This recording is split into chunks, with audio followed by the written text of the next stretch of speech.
Hey guys, Puppy's World here once again.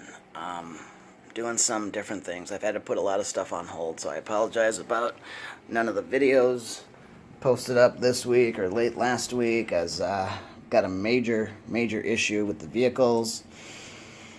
But I wanted to, this brings me into this room because we're still building this little surround sound setup, and as I said before, the whole goal with this in here was to have things completely minimalistic and bare looking. So as few wires and cords, as few pieces of equipment or components as we can, one single HDMI going into the TV, the audio return channel, and yeah, not a lot of stuff or shit out here, just sitting. So, as I said, center channel was sitting on the floor before. We got these guys sitting on the floor. That's not good. Can never have speakers sitting on the floor, so we need to figure out a setup with that. As I did say, I'm going to go with a unique surround sound setup in this room. That's why I opted for the 100 RMS 7.2. But since this guy utilizes Atmos and DTSX, I'm going to show you something kind of unique soon that I've got in the works. I have chosen to protect things in here, just the TV, so to speak, for right now. TV and receiver, more or less. So TV and receiver are being protected by a decent surge protector, not any power conditioner or anything. I know it says clean power stage 1 circuitry, but that's a piece of shit, trust me. Doesn't do much, and it will stop a surge, though, from affecting the receiver and TV. But yeah, we've got an issue. We've got an issue with placement and furniture. So I've swapped out the tempered glass piece that goes to a matched set in there. And I'm trying to do some work here. I've got to minimize my cables. As I said before, I'm not going with any AudioQuest in here. We're keeping it all AudioQuest out of here. We're going just monster, cheap, affordable stuff. And as minimal as we can. So yeah, I'm trying to move some stuff around. I know I got a little bit of stuff here to do. As I said, going monster with stuff. Pulling my good AudioQuest NRG-X cables out of here, so I can use these with the Emotiva and whatnot. But yeah, so I am trying to do, by the way, we did a test. I know I haven't posted the video on cleaning my electronics or protecting them, but it's a pretty old VHS player, guys. One of the best back in the day. I paid, like back in high school, I bought this guy. I think I paid like $250, $300 for him back in the day. But we did a test, an analog video and audio test into this guy. Worked out perfectly. This receiver actually takes the video and converts it from a 4:3 aspect ratio, how the VCR should be displayed on the TV, to an actual 16:9. So, and the video looked great. It upscaled it, upconverted it. Progressive-wise, yeah, it looked wonderful. Weren't we watching the Homeward Bound? It looked great, hon? Yeah. Yeah, it did. It really looked good, guys. On an old VHS, too. So, but we've got some issues. Need to figure this stuff out, figure placement-wise and whatnot, and we'll go from there. But, yeah. Give me some suggestions. So I'm setting stuff up in here. I'm going to do a unique setup where I go surrounds are going to be actually height channels, believe it or not. So I'll have an update for you when it's all done and completed. As I said before, I'm going completely bare as I possibly can. This TV is extended out a lot right now, as you can see from the mount.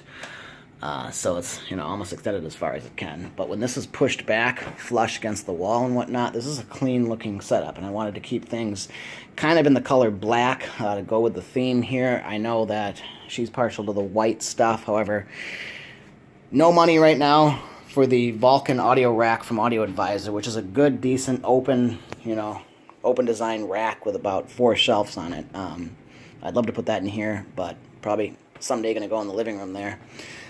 So, yeah, we have a transfer case to rebuild with a broken fork on an NP231 transfer case. So, yeah, we've got some issues right now. We've got some things to do that take precedence. I'm sorry about not having the videos up. I'm doing a lot of car and motorcycle work lately. Any free time that I do get, it involves taking a transmission off the bell housing, tearing out the transfer case, and then removing that fork inside of it. I wish it was just the transfer case linkage. That's a common issue on Jeepers. Nephew thought it'd be fun and a good idea to pop my Jeep into 4-wheel drive on rocks. And yeah, literally tore up my fork. So, screw him for calling me up and going, I need your help, I need you to tow it, and then you got to fix it. It's like, what the hell? It's really what I wanted to spend my money and time on. Tearing apart a transfer case and finding a replacement fork and all that, and then that's going to screw up the drive shaft. That's going to screw up our Dana 60 project for the rear pumpkin. Some like to call it differential, rear end. And we had our front end locked on that thing even. So we had an Eaton locker in the front differential on that thing, and that is just eating up my money, guys. It's costing me money like crazy, so I apologize about not putting the videos out. If you'd like to see a video on myself tearing down the transfer case on that thing, give me a comment and I can post those videos of all the work, removing the drive shaft, doing U-joints, even did an alternator on it at some point. I'll just show you this real quick. We've still got our stuff here to put, to use and stuff and whatnot, so yeah, we'll use this equipment, but we've got our fun subwoofer that highly competes with the SVS. And then I've got, yeah, some other parts and whatnot. What is this guy? It's our Dana 60 or, yeah, alternator. So we've got some fun stuff for the automotive channels and whatnot. Actually, I've merged it all in just Puppy's World, unfortunately. I know I shouldn't have done that, but oh well. But yeah, here is where we are looking at now, unfortunately. So we're in a little predicament here. I know I've talked about the center channel and it should be ear level or eye level or listening level, and it's basically on the floor, unfortunately. So let me guys know what you suggest to do for furniture wise here. Let me know if you even think that that table should be there. I kind of think that it brings the stuff together with having a table here and a table there. I could put Mr. Emotiva on that table. I could keep him where he is. That's not his final resting point. Nothing can go on the floor, of course. All the cables need to be managed and complete.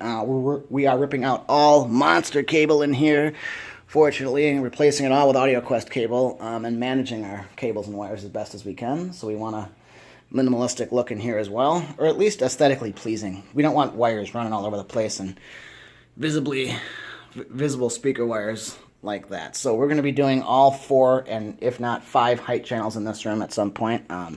As I said before, 5 height channels have to be utilized using, if we turn around and look at our receiver here, and yeah, like I said, replacing this guy with some fancy AudioQuest jewelry. But to use 5 height channels, guys, you actually have to use that subwoofer port. So that's interesting, how to convert an RCA plug into speaker wire. I could do a video on that, how I self-make it myself using a heat gun and some shrink wrap and a crimper. You know, yeah, so I'm going to be using all 5 height channels on this receiver. We're going right now from a 9.1 to an 11.1 setup, and of course utilizing Emotiva. But let me know your suggestions if you think I should take the center channel speaker. By the way, it will not fit on this second shelf or the first shelf here. Unfortunately, we're just too tall. The center channel is just a little bit too big to fit on this shelf here, so I decided to put these guys here in this configuration right now. I hate it how it is. Do not like this. But some theaters utilize speakers behind the screen, of course, and, you know, movie theaters. So let me know if you think I should put this center channel behind the actual TV here. I would not like to do that, as it would kind of disperse all of the audio right into the TV and then just explode it on outward. So I don't think that's necessarily a good idea, but let me know if you think I should. I can try it and see the difference and whatnot. You know, that's a good thing about home theater, though. Try it, and if you fail, oh well. But, so we've got little issues right now with some furniture and placement of things, but that's the whole fun of it. Once we're done tearing down our NP231 transfer case and replacing fork and bearings and whatnot, U-joints and all of our packed greasing on in there, we've got to do some rock crawl testing, some testing of the Eaton front locker. We've got a lot of stuff to do. We've got drive shafts that are bent. We've got U-joints that are torn up, transfer cases ripped up and everything. So we've got a lot of work to do on vehicles, guys. But, yeah, this guy's up and running, working. So, yeah, I can do a review on world's best universal remote at some point. Collaborating all those into one, you know. But, let me know, guys. So I got some work to do. I even did a video earlier on how efficient the Emotiva A300 amplifier is versus any amplifier, even the most efficient 2-channel integrated amp. So I actually stood up an NAD and an Integra amp that aren't mine and compared them to the Emotiva. To be honest with you, the Emotiva walked all over them. I'll even be honest with you, the Emotiva walks all over the Marantz. He walks all over the Pioneers. Walks all over an Onkyo. He walks all over a Denon. There is no amplifier or surround sound receiver I have yet to see that can at least compete even with this Emotiva in a 2-channel mode. So, there's a lot of work to do, guys. Let me know what you think. Let me know for placement and suggestions-wise. But, yeah, hopefully I'll have the theater build done soon in here. Not actual theater build, I mean, but surround sound setup build at least. I'm still working on theater build, so we'll have those updates and stuff. I wanted to show you when it was completely done. But, yeah, so we've got some things to do. As I said, I'm gonna actually mount the surround speakers in here. So I'm gonna go into the settings of this receiver at some point, and I'm gonna change surrounds to actual heights. So it's gonna be a unique configuration in here, but we'll go with like 4 surrounds that are gonna work out as heights. But yeah, guys, thanks for watching. You want to see the video on cleaning up your electronics, let me know. Even did a little video on the VHS stuff and how she looks compared to DVD, Blu-ray, and 4K. Let me know. Thanks for watching. Please subscribe. Take care.